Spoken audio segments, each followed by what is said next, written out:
When Mara Caldwell stepped off the train at Stillwater Junction with mercury poison flowing through her veins in a 6-month secret beneath her traveling dress, she had no way of knowing that the silver mines bleeding into the mountain streams would become both her curse and her salvation. In a town where reputation is currency and truth is buried deeper than any, or a desperate woman and a man haunted by his father's sins are about to discover that some battles are worth fighting, even when the odds promise nothing but ashes. If you love stories of courage born from desperation and love forged in the fires of injustice, stay with us until the very end. Hit that like button and let me know in the comments what you think will happen to Mara and her unborn child. She drank from poisoned waters but found love in the man who knew the truth about her baby. Part 1. Silver Poison. The afternoon sun hammered down on Stillwater Junction's wooden platform with the kind of heat that made everything shimmer and lie. Mara Caldwell felt the train's momentum die beneath her feet, that final lurch and hiss that meant there was no going back. Now, no changing in her mind, no waking up in Philadelphia to discover this had all been a feverish mistake. She steadied herself against the rail car, one hand pressed to the small of her back, where the ache lived these days, the other clutching the handle of her father's old suitcase. The case held everything she owned now. 3 dresses, 2 nightgowns, a hairbrush with missing bristles, her mother's cameo brooch, and a bundle of letters tied with blue ribbon. Letters from a man named Gideon Krell, who had written words like "fresh start" and "no judgment," and "a woman deserves kindness." But first she was desperately thirsty. The journey had been long, dusty, and her water had run out hours ago. Near the platform's edge, a small creek bubbled up from the mountainside, clear and inviting. Mara made her way over, ignoring the strange silvery sheen on the rocks and the way no birds seemed to drink from its banks. The water was cold sharp with a metallic taste she attributed to mineral springs. She drank deeply, gratefully, her hand unconsciously smoothing the fabric of her dress, where she'd let out the seams as far as they would go. 6 months along now, and getting harder to hide with each passing week. As she straightened, wiping her mouth with the back of her hand, she noticed something that made her stomach clench with sudden unease. Downstream, where the creek curved toward town, the corpses of small animals dotted the banks. Rabbits, birds, even what looked like a young deer, all perfectly preserved, as if they'd simply laid down to sleep and never woken up. "You shouldn't drink from there."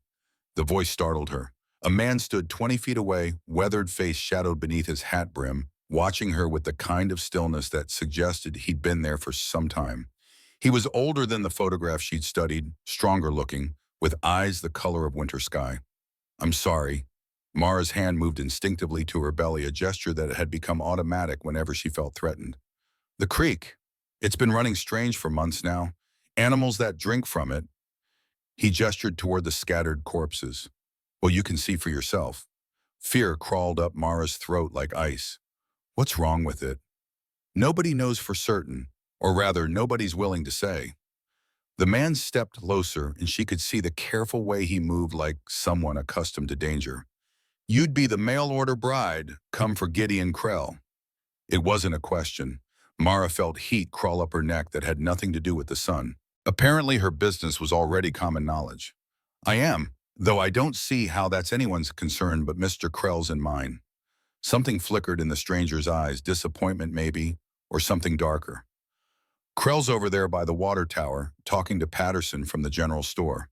They've been watching the train come in, same as half the town." Mara looked in the direction he'd indicated and found them easily enough, the 2 men in conversation, one pointing toward the train, both occasionally glancing in her direction. Even from a distance, she could see tension in their postures, the way they stood apart from other people, as if conducting business they didn't want overheard. "Thank you," she said to the stranger, though something in his manner made her reluctant to leave his side. There had been kindness in his warning about the water, even if it came too late. "Ma'am." He touched his hat brim, politely, but didn't move away. Instead, he seemed to be studying her with the attention of someone seeing something he hadn't expected. "Might I ask, how long have you been feeling poorly?" The question caught her off guard. I'm perfectly well, thank you." "Headaches, nausea beyond what you'd expect from your condition? Trouble sleeping?" Mara stared at him. She'd attributed the headaches to travel fatigue, the nausea to pregnancy, the sleeplessness to anxiety about her uncertain future. But now that he mentioned it, how did you tell? Because I've seen it before. Mercury poisoning starts slow, especially in women expecting. The symptoms hide behind other things until it's too late to matter. Mercury. The word hit like a physical blow. Mara's hand went to her throat, then to her belly, protecting what she could no longer be certain was safe. You're saying I've been poisoned, that my baby. I'm saying you need to see Dr. Chen at the clinic, and you need to avoid drinking any more water from local sources until we know what's causing the contamination. His voice was steady, matter-of-fact, but she could see concern in his eyes. Name's Caleb Hart, by the way. People call me Cal. Mara Caldwell. The introduction felt surreal under the circumstances. Mr. Hart, if what you're saying is true, then why isn't anyone doing anything about it? Why are people still living here, drinking this water? Cal's expression went dark. Because the people who could do something about it are the same ones profiting from keeping quiet about it. And the people getting sick don't have enough power to make noise that matters. Before Mara could ask what he meant, she heard her name called from across the platform. Loud enough to be heard over the general commotion, loud enough to draw attention. Miss Caldwell. Gideon Krell strode toward her with the confidence of a man accustomed to being the center of attention. He was exactly as his photograph had shown, strong jaw, serious eyes closed that marked him as successful without being flashy. But there was something in his manner now that she hadn't expected, a sharpness that made her instinctively step back. Mr. Krell. She tried to smile, tried to project the gratitude and relief she'd imagined feeling at this moment. It's wonderful to finally meet you in person. His eyes went immediately to her belly, stayed there longer than politeness should allow, then traveled back up to her face with an expression that made her blood run cold. 6 months, you said in your letter.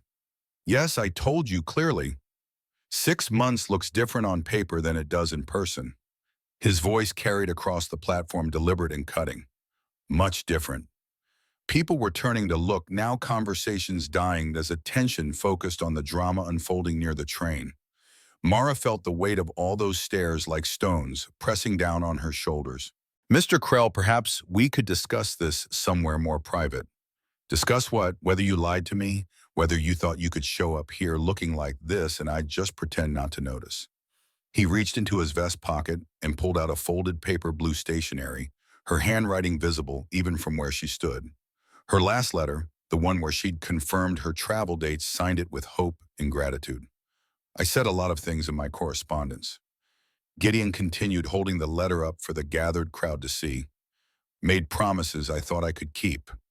But that was before I saw what I was actually getting. The platform went quiet around them. Even the horses seemed to pause in their restless shifting. Mara couldn't breathe.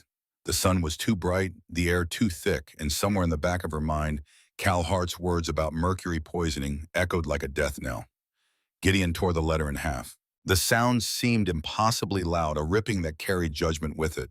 I don't need damaged goods, he said, each word carefully chosen to cut. Find somewhere else to peddle your mistakes. He turned and walked away just like that.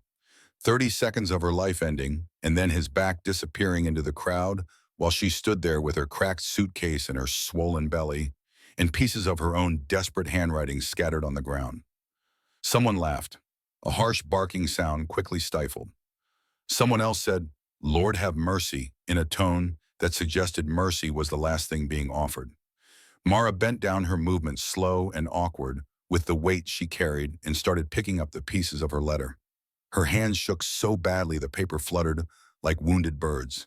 She didn't know why she was doing it, what good would it do to gather up the evidence of her humiliation, but she couldn't seem to stop. A shadow fell across her as she knelt in the dust. She looked up to find Cal Hart standing there, his expression carefully controlled, but his eyes blazing with something that might have been rage. "Leave the letters," he said quietly. "They're not worth your dignity." I need to." The words wouldn't come. Nothing made sense anymore. Not the poisoned water, not Gideon's cruelty, not the way this stranger was looking at her like she mattered when the rest of the world had just confirmed she didn't. "What you need," Cal said, offering her his hand, "is to get away from here and figure out what comes next, starting with making sure that water didn't do any permanent damage to you or the baby." Mara looked at his outstretched hand, then at the faces still watching from around the platform, then at the torn pieces of blue paper scattered in the dirt.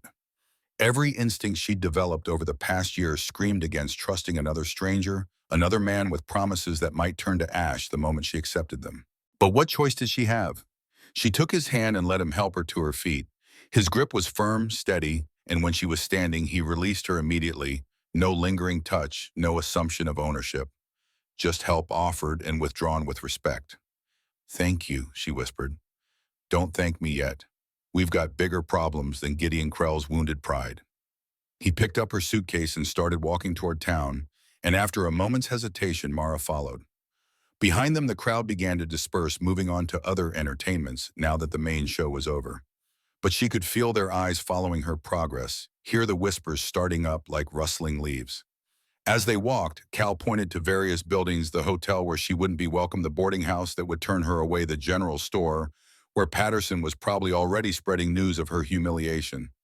But he also pointed to a small building with a painted ceiling, Arminbar S. Chen physician. "That's where we're going first," he said. "Dr. Chen's good people, and she knows more about mercury poisoning than anyone else in the territory. She's Sarah Chen, came here from San Francisco 5 years ago. Town wasn't sure what to make of a Chinese woman doctor, but she's saved enough lives that most folks have gotten over their prejudices." Most folks. The clinic was small but scrupulously clean, with the sharp smell of carbolic acid and something herbal that Mara couldn't identify. Dr. Chen was a woman in her 40s, compact and efficient in her movements with intelligent eyes behind wire-rimmed spectacles. "Mr. Hart," she said, looking up from a ledger, "and you must be the young woman who drank from Silver Creek." Mara started. "How did you—" Bad news travels fast in small towns, especially when it involves newcomers. Dr. Chen set aside her pen and moved to wash her hands in a basin. "How much did you drink and how long ago?" "Not much. Maybe a cup's worth, about an hour ago." Mara's hand moved protectively to her belly. "Dr. Chen is my baby." "Let's find out. Mr. Hart, you can wait outside." Cal nodded and moved toward the door but paused with his hand on the latch. "Doc, when you're finished here, we need to talk. About the creek, about what's causing this, about why nothing's being done." Dr. Chen's expression grew grim. "I know exactly why nothing's being done, Mr. Hart. The question is what we're going to do about it." The examination was thorough and gentle, yet Dr. Chen's hands competent as she listened to the baby's heartbeat, checked Mara's reflexes, asked careful questions about symptoms. Finally, she sat back with what might have been relief. "The baby's heartbeat is strong," she said. "And from what you've told me, your symptoms are mild enough that this exposure probably won't cause lasting damage. But you cannot drink any more water from local sources until we determine the extent of the contamination." "What exactly is mercury poisoning? How does it—" Mara couldn't finish the question. "Mercury is used in silver mining to separate ore from rock. When it's not handled properly, it can leach into groundwater." Dr. Chen's voice was clinical, but Mara could hear anger underneath. "In adults, it causes tremors, memory loss, kidney damage. In pregnant women and developing children, it can cause birth defects, developmental delays, death." The words hit like physical blows. "But you said—" "I said this exposure was probably not enough to cause lasting damage. But if you stay here, if you continue to be exposed, that will change. The effects are cumulative." Mara felt the world tilt around her. "So I have to leave. I have to go somewhere else." "That would be safest, yes, unless—" Dr. Chen hesitated, then seemed to make a decision. "Unless someone finds a way to stop the contamination at its source." "Can that be done?" "Technically, yes. The Blackstone Mining Company would need to properly contain their mercury runoff, clean up what's already leaked, and compensate the people who've been affected." Dr. Chen's laugh was bitter. "Of course that would require them to admit wrongdoing and spend money on cleanup instead of profits. Blackstone Mining. They own the silver mines up in the hills. Been operating here for 15 years, and for the last 3 we've been seeing more and more cases of mercury poisoning. But Marcus Blackstone has enough money to keep officials quiet and enough influence to make sure nothing gets investigated too thoroughly." When they emerged from the clinic, Cal was waiting with 2 other people, an elderly woman in a practical dress and a middle-aged man with the kind of weathered hands that spoke of honest work. "Mrs. Bloom, Eleanor Webb." The woman introduced herself, offering Mara a firm handshake. "I run the boarding house on Elm Street. And this is Tom Henderson. He works at the mine. Worked, Henderson corrected grimly. Got dismissed yesterday when I started asking too many questions about the mercury runoff. Dr. Chen joined them, pulling on her coat. How bad is it, Tom? Oh, bad. They've been dumping tailings directly into the creek for months now, maybe longer. And there's something else. They've got plans to expand operations, dig deeper. If they do that, the contamination will spread to the main water supply. Dr. Chen finished. The whole town will be affected. Mara listened to this exchange with growing unease. These people were talking about fighting a mining company, taking on powerful interests, risking their livelihoods for a principle. It was admirable and terrifying in equal measure. Mrs. Caldwell needs a place to stay, Cal said quietly. Somewhere safe away from contaminated water sources. Eleanor Webb studied Mara with shrewd eyes. Heard what happened at the train station. Gideon Krell's a fool and a coward, but that doesn't solve your immediate problem. She paused. I've got a room. It's not fancy, but it's clean and the well water's been tested. You're welcome to it. I can pay, Mara said quickly. I have some money. We'll work something out. Right now, you need rest and safety more than I need full rent. As they walked to the boarding house, Cal fell into step beside her. You don't have to get involved in this fight, he said quietly. Dr. Chen's right that leaving town would be safest for you and the baby. But if you stay, if you help us prove what Blackstone is doing, what? You'd be helping make sure other women don't go through what you just did. Other children don't get poisoned before they're even born. Mara was quiet for a long moment, thinking about the dead animals by the creek, about Dr. Chen's careful words about the baby growing inside her who had already been exposed to dangers she couldn't have imagined. What would I need to do? Cal's expression was surprised, then gratified. Help us gather evidence. Document the contamination, maybe get close enough to see what they're actually doing up at the mine. It won't be safe, and it won't be easy. Mr. Hart, Cal, can I ask you something? Course. Why do you care so much about this? About me, you don't even know me. He was quiet for so long, she thought he wouldn't answer. When he finally spoke, his voice was rough with old pain. Because I used to work for them, for Blackstone Mining, and because someone I cared about died from mercury poisoning while I stood by and did nothing. Part 2, Buried Secrets. The room Eleanor Webb provided was small but comfortable, with a window that looked out over the town's main street and a washstand with a pitcher of clean water.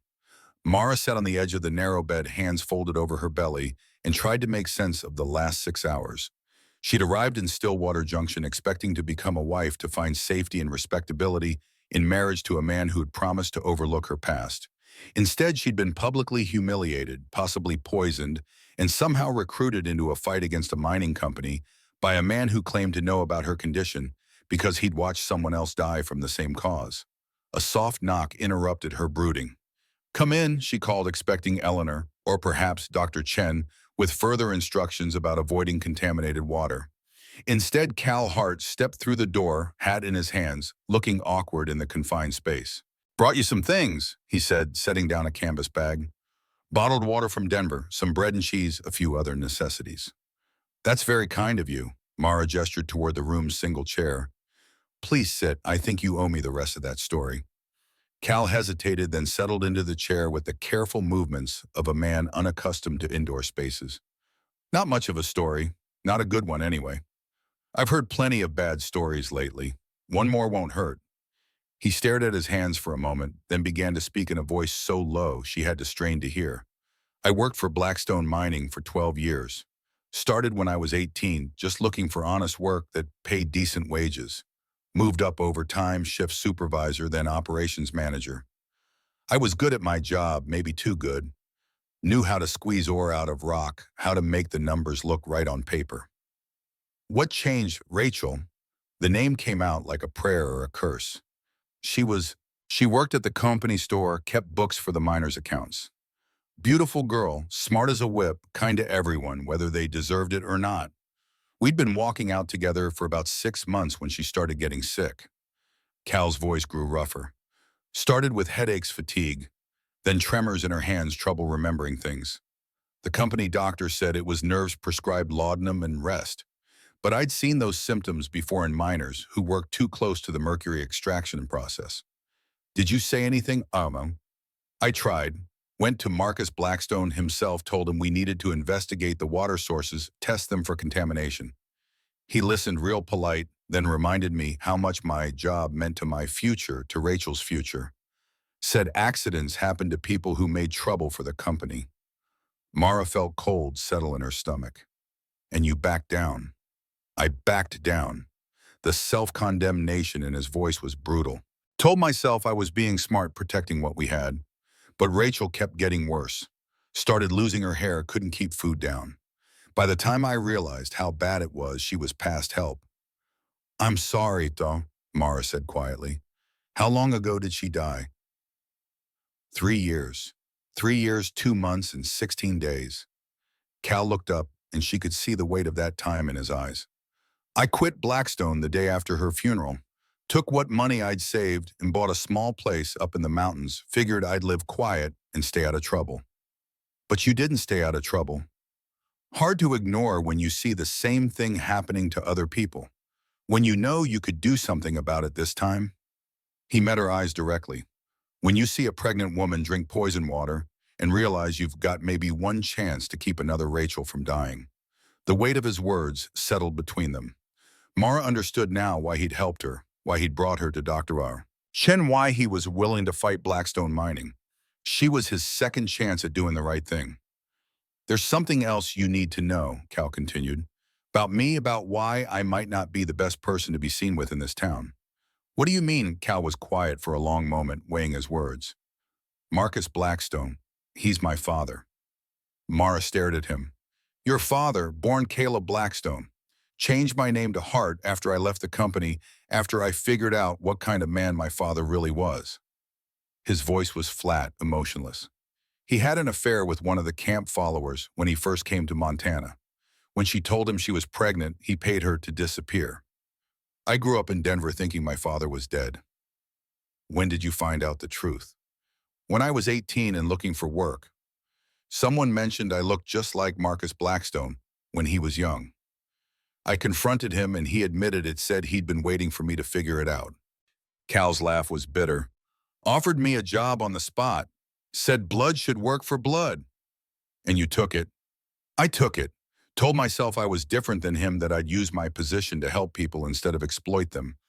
But when it came down to choosing between Rachel's life and my job security, he shrugged the gesture, carrying more pain than any sob could have. Turns out I was more his son than I wanted to admit. But you're here now. You're fighting him now. Maybe, or maybe I'm just telling myself a pretty story about redemption, because the alternative is accepting that I'm exactly as cowardly as I was 3 years ago. Mara studied his face, seeing the deep lines that spoke of sleepless nights and the rigid way he held himself as if expecting a blow.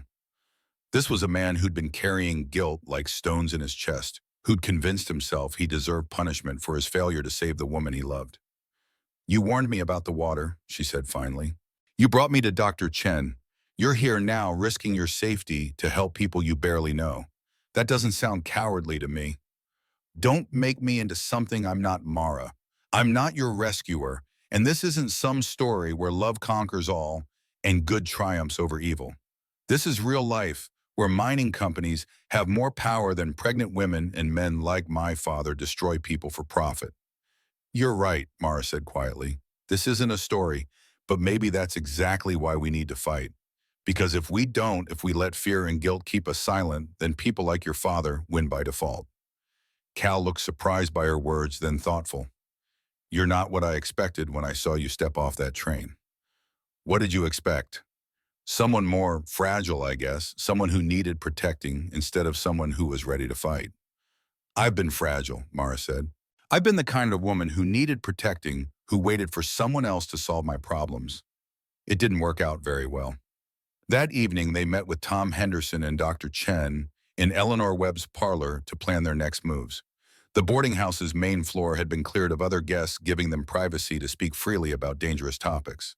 The contamination is definitely coming from the main mine site, Henderson reported. They've been dumping mercury-laden tailings directly into Silver Creek for at least 6 months.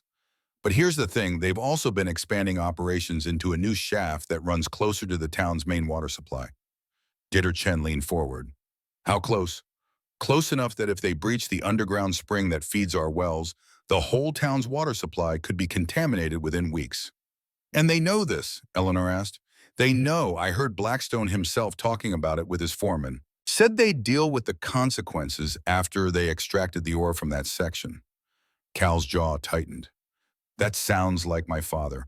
Profit first, cleanup later, if at all. Can we prove it? Mara asked. If we could document what they're doing, get evidence that they're knowingly contaminating the water supply. That's the problem, Henderson said. The mine site is guarded now. Ever since I started asking questions, they've got men watching all the access points. Nobody gets in or out without Blackstone's permission. What about the sheriff? Eleanor suggested. Couldn't he demand access for an investigation? Dr. Chen snorted. Frank Morrison owes his election to campaign contributions from Blackstone Mining. He's not going to bite the hand that feeds him unless he has absolutely no choice. Then we make sure he has no choice, Mara said. We get evidence he can't ignore, make enough noise that staying silent becomes more dangerous than speaking up. How do you propose we do that? Cal asked. Mara was quiet for a moment, thinking. Mr. Henderson, you said the mine is guarded, but they know you, right? You used to work there. Sure, but... And they probably know Cal, too, since he used to work there, but they don't know me. I'm just Gideon Krell's rejected mail-order bride, someone who will probably leave town in a day or two.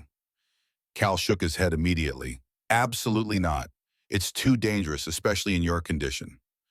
My condition is exactly why I need to do this. If they contaminate the main water supply, how many other pregnant women will drink poison? How many babies will be born sick or not born at all? She's right, Dr. Chen said quietly.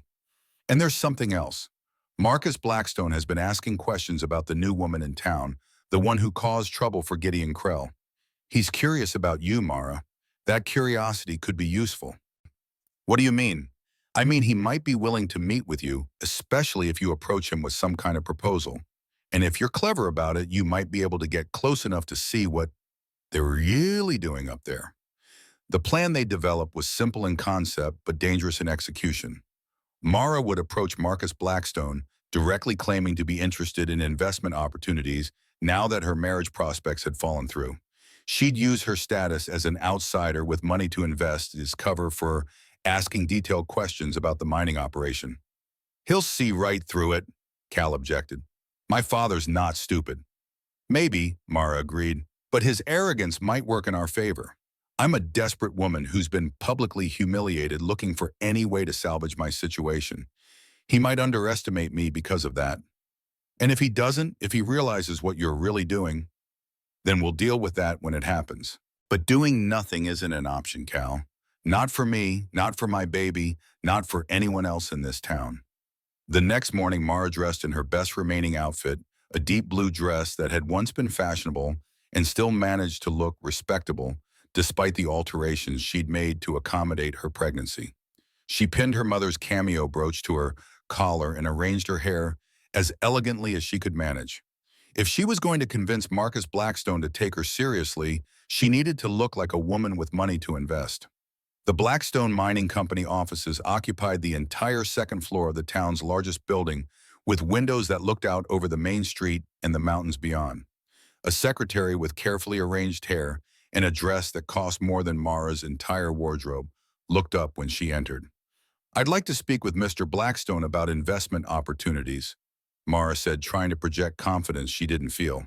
The secretary's eyes traveled over Mara's appearance, taking in the pregnancy, the slightly worn dress, the way she held herself with desperate dignity.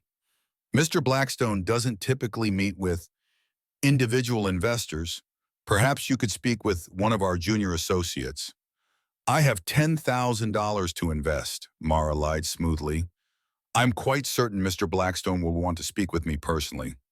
The secretary's demeanor changed immediately. Of course, let me check his availability. Marcus Blackstone was a large man in his 50s with silver hair and the kind of confident bearing that came from having money and power.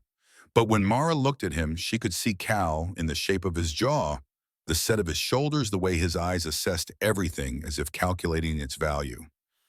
Mrs. He began gesturing for her to sit in one of the leather chairs facing his massive desk. Caldwell, Miss Caldwell. The title felt strange after yesterday's humiliation, but it served her purpose now. I understand you're expanding operations, Mr. Blackstone. I have reason to believe that might represent an excellent investment opportunity. And what makes you think that? His tone was polite but appraising. Are you familiar with mining investments, Miss Caldwell? I'm familiar with profitable ventures, Mara replied. My late father invested in several successful operations back east, railroads mostly, but also some mining concerns. He taught me to recognize opportunity when I see it. It was a careful mixture of truth and fiction. Her father had indeed made investments, though not particularly successful ones, and he'd certainly never involved her in business decisions. But Blackstone didn't need to know that. I'm curious about your expansion plans, Mara continued. From what I understand, you're opening a new shaft that promises to be quite productive. Blackstone leaned back in his chair, studying her with increased interest. You seem remarkably well-informed for someone who just arrived in town. Information is just another form of currency, Mr. Blackstone. I make it my business to understand any place where I might invest. And what exactly have you heard about our new operations? That you've found a rich vein of silver ore closer to town than your previous sites? That this location offers certain logistical advantages? Mara kept her voice neutral, businesslike. I'm interested in the potential returns on investment, but I'm also curious about the operational challenges. Water management, waste disposal, that sort of thing. Something flickered in Blackstone's eyes. Water management. I've heard there can be complications with mercury runoff and silver extraction, environmental concerns that might affect long-term profitability if they're not handled properly. Mara met his gaze steadily. I want to be sure any investment I make is sustainable. Blackstone was quiet for a long moment. When he spoke again, his tone had changed, still polite, but with an edge that made Mara's skin prickle. Miss Caldwell, you seem to know a great deal about mining operations for someone whose expertise supposedly comes from railroad investments.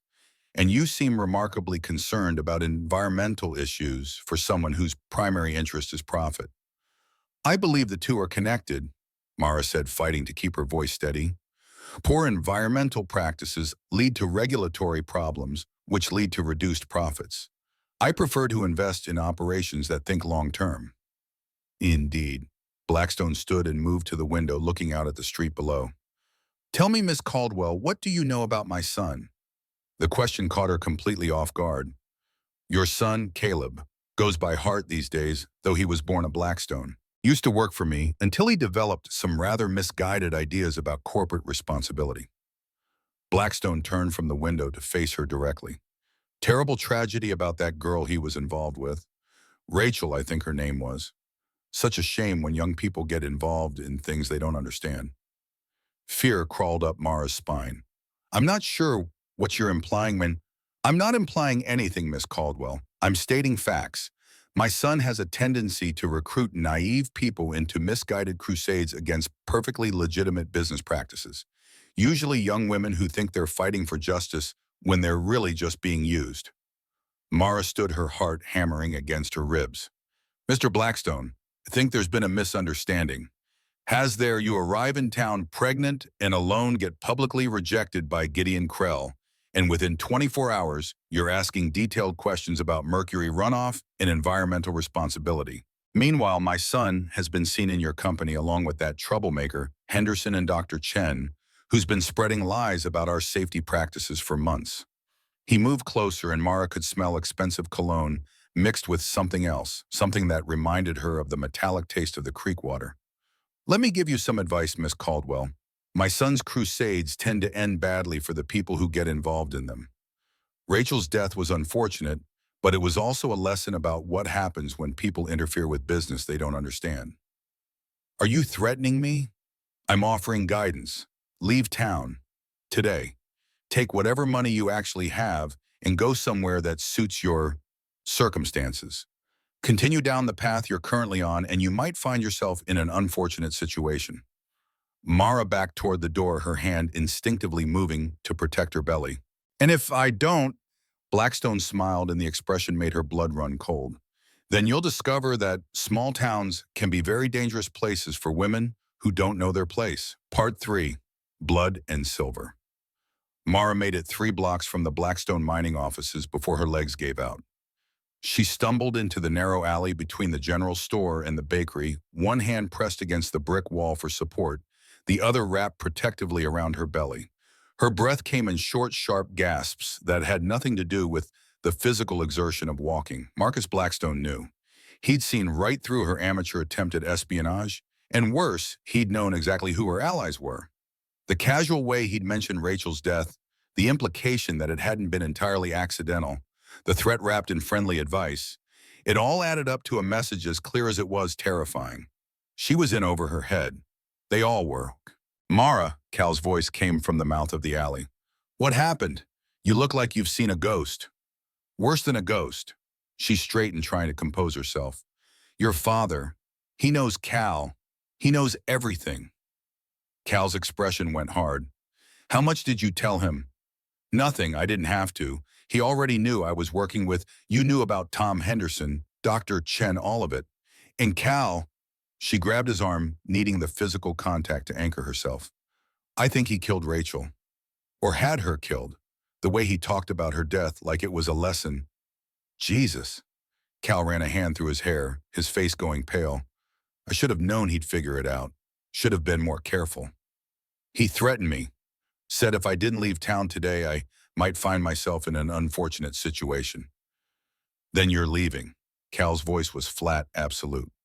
Right now, I'll get your things from Eleanor's, put you on the evening train. This was a mistake. I should never have involved you in this. No. Mara, this isn't a discussion. My father doesn't make empty threats. If you stay here, if I leave here, he wins. Again. Mara pulled away from him, anger overriding fear. He scared me away just like he scared you away 3 years ago. And tomorrow, there'll be someone else drinking poison water, someone else getting sick, someone else dying while he gets richer. Better them than you. Better them than your baby. No, Cal, it's not better. It's just easier. She stepped closer to him, forcing him to meet her eyes. You said you failed Rachel because you chose safety over doing the right thing. Are you going to make the same choice again? That's not fair. None of this is fair. Fair would be your father caring more about people than profits. Fair would be me having a husband and a home instead of being pregnant and alone in a poisoned town. But fair isn't what we're dealing with here. They stared at each other in the narrow alley, two people who'd been thrown together by circumstance and desperation, now facing the choice between courage and survival. Around them, the town of Stillwater Junction went about its afternoon business. Most people unaware that their water supply was slowly being poisoned, that a fight was brewing that would determine whether justice mattered more than profit. Finally, Cal spoke. What do you want to do? I want to stop him. I want to expose what he's doing and make sure he can't hurt anyone else. Mara took a shaky breath. But I also want to live long enough to have this baby and raise it somewhere safe. So we need a plan that accounts for both. That evening, they gathered again in Eleanor's parlor, Cal, Mara, Tom, Henderson, Dr. Chen, and Eleanor herself. The mood was grim as Mara recounted her conversation with Marcus Blackstone, his threats, his implied admission about Rachel's death. He's escalating, Dr. Chen said quietly, which means we're getting close to something he doesn't want exposed. Or it means he's decided we're too much trouble to tolerate, Henderson countered. Either way, we're all in danger now. Then we make sure the danger is worth something, Eleanor said firmly. We get evidence of what he's doing, and we make sure it reaches people who can't be bought off or intimidated. Like who? Cal asked. The territorial government is just as corrupt as the local officials. The mining companies own half the politicians in Denver. The newspapers, Mara said suddenly. Not the local papers, they depend on advertising revenue from businesses like Blackstone Mining. But the big papers in San Francisco, Denver, even New York. They love stories about corporate corruption, especially when there's environmental damage and threats to public health. Dr. Chen nodded slowly. That could work. If we had solid evidence, water samples showing contamination documentation of the dumping testimony from affected families. I can get the water samples, Henderson said. I still have friends working at the mine who are willing to help as long as they don't think they'll be caught. And I can document the health effects, Dr. Chen added. I've been keeping careful records of mercury poisoning cases. The pattern of illness, the timeline, the geographic concentration, it all points to the reading as the source. What about the dumping itself, Cal asked. We need proof that it's deliberate, not just accidental runoff. That's the hard part, Henderson admitted. The dump site is well guarded now. And after your visit today, Mara's security is going to be even tighter. But not impossible, Eleanor said thoughtfully. Marcus Blackstone is arrogant. He thinks his money and influence make him untouchable. That arrogance could be his weakness. And what do you mean? I mean he might be overconfident enough to think he's scared us off. Might relax his guard just enough to give us an opening. Over the next 3 days, they worked carefully and quietly to gather evidence. Henderson's contacts at the mine provided water samples from various points along the contamination path, showing steadily increasing mercury levels as the creek approached town. Dr. Chen compiled her medical records into a comprehensive report that documented the health crisis building in Stillwater Junction. Mara, meanwhile, took a different approach. Instead of hiding from Marcus Blackstone's surveillance, she made herself deliberately visible around town, shopping at the general store, taking walks along the main street, acting like a woman who'd taken his advice to heart and was preparing to leave. She made a show of visiting the train station to inquire about departure schedules, of packing her belongings ostentatiously in her room at Eleanor's boarding house. The performance seemed to work. By the third day, the guards at the mine had become more relaxed, and Henderson reported that security around the dump site had been reduced. Blackstone apparently believed his intimidation had been successful. That night, Cal and Henderson made their move. Mara waited at Eleanor's boarding house, pacing the parlor floor, despite Dr. Chen's advice to rest. Every sound from the street made her jump. Horse hooves, raised voices, the slam of a door. If Cal and Henderson were caught, if Blackstone's men discovered them documenting the illegal dumping, she didn't want to think about what Marcus Blackstone might do to people who directly threatened his operations. It was nearly midnight when they returned, faces grim, but carrying a canvas bag that Mara hoped contained the evidence they needed. We got it, Cal said without preamble. Photographs of the dumping operation, samples of the contaminated tailings, documentation of the deliberate diversion of mercury waste into Silver Creek. He set the bag on Eleanor's dining table like it contained explosives, which in a way it did. This is enough to destroy Blackstone Mining, maybe put my father in prison. And enough to get us all killed if he finds out what we have, Henderson added quietly. Then we make sure this gets to the newspapers before he has a chance to stop us, Dr. Chen said. I'll send copies to the San Francisco Chronicle, the Denver Post, and the New York Herald. Even if Blackstone tries to suppress the local coverage, he can't control the national press. How long before the story breaks? Mara asked. If we send everything tomorrow by telegram, probably a week. Maybe less if the editors think it's explosive enough. A week? Mara rubbed her belly, feeling the baby move restlessly inside her. Can we stay safe for a week? We'll have to, Cal said, because once this story breaks, there's no going back. Blackstone will know exactly who provided the evidence, and he'll respond accordingly. But they didn't have a week. The next morning, Mara woke to the sound of shouting in the street below her window. She dressed quickly and came downstairs to find Eleanor in the kitchen, her face pale as she listened to the commotion outside. What's happening? Tom Henderson's been arrested, Eleanor said quietly. Sheriff Morrison took him in an hour ago on charges of trespassing and theft. Mara felt ice settle in her stomach. On whose complaint? Marcus Blackstone's. Claims Tom stole company property and was trespassing on mine grounds. Eleanor's voice was bitter. Of course he can't prove Tom was there last night, but that doesn't seem to matter. Where's Cal? Gone, left before dawn with all the evidence. Said if they were coming for Tom, they'd come for him next, and the documentation was too important to risk. Relief and disappointment warred in Mara's chest. Relief that Cal was safe, that the evidence was protected. Disappointment that he'd left without saying goodbye, without giving her a chance to help or even to know his plans. Did he say where he was going? Denver. Plans to deliver everything to the newspapers personally, Make sure it doesn't get lost or intercepted. Eleanor poured coffee with shaking hands. Also said to tell you that you should leave town today. That things are going to get dangerous once Blackstone realizes the evidence is gone. Mara sat down heavily at the kitchen table, her hands folded over her belly. And what do you think I should do? I think Cal's probably right. I think Marcus Blackstone is about to become very desperate, and desperate men do unpredictable things. Eleanor sat across from her. But I also think running away won't necessarily keep you safe. Men like Blackstone have long memories and longer reach. So what's the alternative? Stay, fight, make sure everyone in town knows what's happening before Blackstone can spin his own version of events. That afternoon, Mara made a decision that would have seemed impossible a week ago. She walked into the middle of Stillwater Junction's main street during the busiest time of day and began to speak. My name is Mara Caldwell, she called out, her voice carrying across the street to the people gathered on the boardwalks. A week ago, I came to this town as a mail-order bride. Today, I'm here to tell you that your water is being poisoned by Marcus Blackstone's mining operation, and people are dying because of it. A crowd began to gather, drawn by the spectacle of a pregnant woman standing alone in the street, making accusations against the town's most powerful man. Some faces showed curiosity, others skepticism, still others fear. I know some of you think I'm just a troublemaker, Mara continued, a fallen woman who's trying to cause problems for respectable people.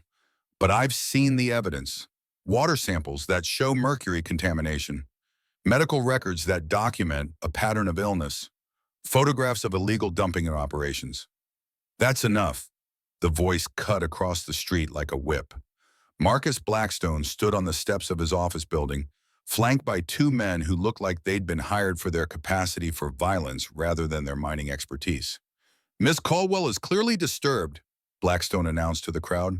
Pregnancy can affect a woman's mental state, make her prone to delusions and hysteria. I'm sure you all understand that her accusations are the product of an unbalanced mind. Then explain the dead animals by Silver Creek, Mara shot back. Explain the tremors in children who drink from contaminated wells. Explain why Tom Henderson was arrested just hours after he gathered evidence of your illegal dumping operations. Murmurs rippled through the crowd. Mara could see doubt creeping into some faces, questions being asked. It was working. People were starting to listen, starting to connect patterns they'd been ignoring. Mr. Henderson was arrested for theft and trespassing, Blackstone replied smoothly. Nothing more. As for the other accusations, I'm afraid Miss Caldwell has been influenced by troublemakers and malcontents who want to destroy the economic foundation of this community. The only thing being destroyed is people's health. Dr. Chen's voice rang out from the edge of the crowd. She stepped forward, her medical bag in her hand, her presence lending authority to Mara's accusations. I've been documenting cases of mercury poisoning for months. The pattern is clear, and the source is the Blackstone mining operation. More murmurs, louder now.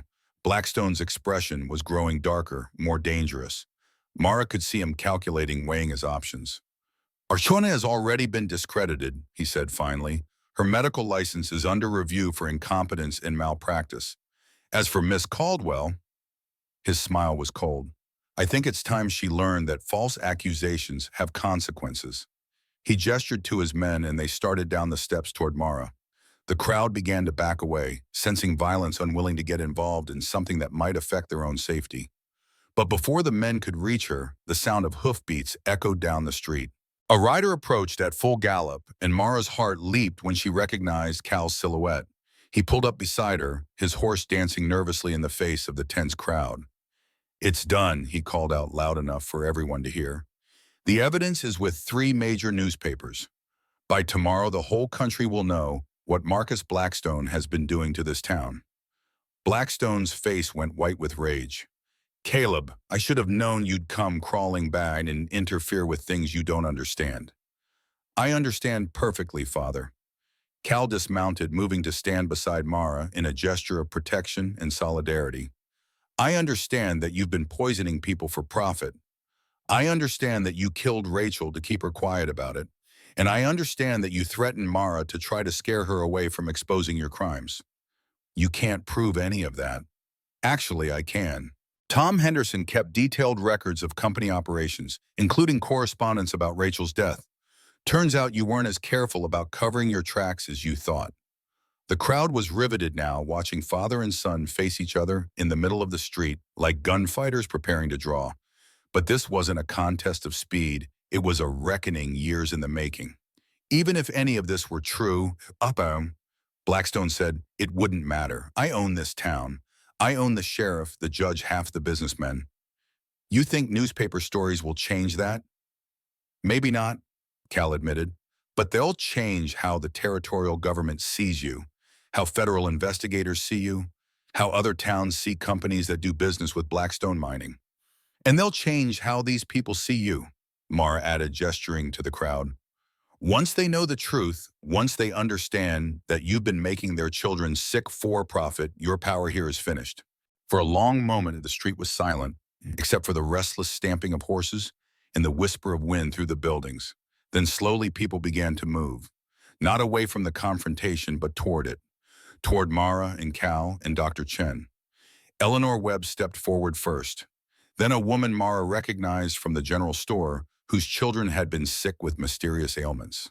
Then more people, one by one, until a crowd surrounded them, not as spectators, but as allies. Looks like your power isn't as absolute as you thought, Cal said quietly. Marcus Blackstone looked around at the faces watching him, faces that no longer showed the deference and fear he'd come to expect. His own men seemed uncertain, outnumbered now by people who'd finally found the courage to stand up. This isn't over, he said finally. None of you understand what you are destroying. This mine employs half the town, provides the economic foundation for everything you have. Without it, Stillwater Junction will become a ghost town within a year. Then we'll find another foundation, Eleanor said firmly, one that doesn't require poisoning children to maintain. Blackstone stared at her for a moment longer, then turned and walked back toward his office building, his men following uncertainly behind him. The crowd watched him go in silence, and Mara realized that something fundamental had just shifted in the balance of power in Stillwater Junction. As the crowd dispersed, people stopping to thank Mara and Cal for their courage to ask Dr. Chen about medical examinations, to offer support in whatever came next, Mara felt Cal take her hand. You shouldn't have stayed, he said quietly. It was dangerous. You came back, she replied. After telling me to leave, after taking all the evidence to safety, you came back. That was dangerous too. That's different. Is it? You came back because you couldn't stand the thought of me facing this alone. I stayed because I couldn't stand the thought of running away when people needed the truth. She squeezed his hand. Maybe we're both just stubborn. Cal laughed, and the sound held relief and exhaustion and something that might have been hope. Maybe we are. The newspapers broke the story 3 days later. Headlines across the country decried the environmental crimes of Blackstone Mining, the cover-up by local officials, the pattern of illness and death that had been ignored in pursuit of profit. Federal investigators arrived within a week, followed by territorial officials who suddenly found their courage when the national spotlight fell on their jurisdiction. Marcus Blackstone was arrested on charges of environmental destruction, reckless endangerment, and conspiracy. The evidence Cal and Tom Henderson had gathered was more than sufficient to ensure conviction, and additional witnesses came forward once they realized it was safe to speak up. The mine was shut down pending cleanup, and a federal commission was established to oversee the restoration of the contaminated water sources. It would take years to undo the damage, but the poisoning had finally stopped. Tom Henderson was released from jail and hired to supervise the cleanup efforts, his knowledge of the mine's operations proving invaluable in determining the extent of contamination. Dr. Chen was appointed to head a new public health commission tasked with monitoring the community's recovery. And Mara found herself in an impossible situation. She was a hero to the town that had initially rejected her, a woman who'd stood up to power and won. Marriage proposals came from men who suddenly saw her courage as more valuable than her respectability. Job offers arrived from newspapers who wanted to hire the woman who'd helped expose one of the biggest environmental scandals of the decade. But what she wanted was simpler and more complicated than any of that.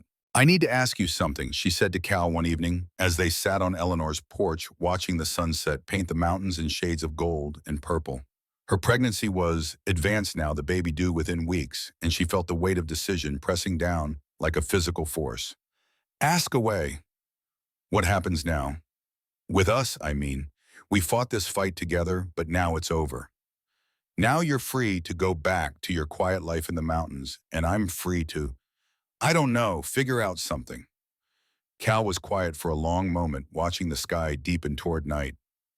What do you want to happen? It was a simple question that demanded a complicated answer. What did she want? Security, certainly. A home for her child, but also something she hadn't dared to hope for until recently: partnership with someone who saw her as an equal, respect from someone whose respect was worth having, love that was built on shared values rather than convenience. I want to stay, she said finally, here in Stillwater Junction, helping with the recovery efforts. The town needs people who understand what happened, who can make sure it doesn't happen again. And she paused, gathering courage. I want to stay with you. Not because I need rescuing, but because I choose you. Cal turned to look at her, and in his eyes she saw the same careful hope she felt in her own chest. Even though I'm Marcus Blackstone's son, even though being with me means being connected to everything he did, especially because of that, because you chose to be different than him, because you chose to fight him when it mattered. Mara reached for his hand. Besides, I'm hardly in a position to judge anyone for their family's mistakes. And the baby you'd want me to be. What exactly? A father. If you want to be. Not because you have to, not because it's expected, but because you choose it. Because you want to help me raise a child who will grow up knowing that sometimes the right thing to do is also the hard thing to do. Cal was quiet for so long that Mara began to worry she'd misread the situation, that she'd assumed feelings that weren't there. But when he finally spoke, his voice was rough with emotion. I'd be honored to be that child's father. And I'd be honored to be your husband if that's what you want. Not because you need protecting, but because I love you. Because fighting alongside you showed me what it means to be the person I want to be instead of the person I was afraid I was. They were married a month later in a ceremony conducted by the traveling preacher who came through Stillwater Junction twice a year. The town turned out to celebrate, not because they'd forgotten Mara's scandalous arrival, but because they'd seen what she was made of when it mattered.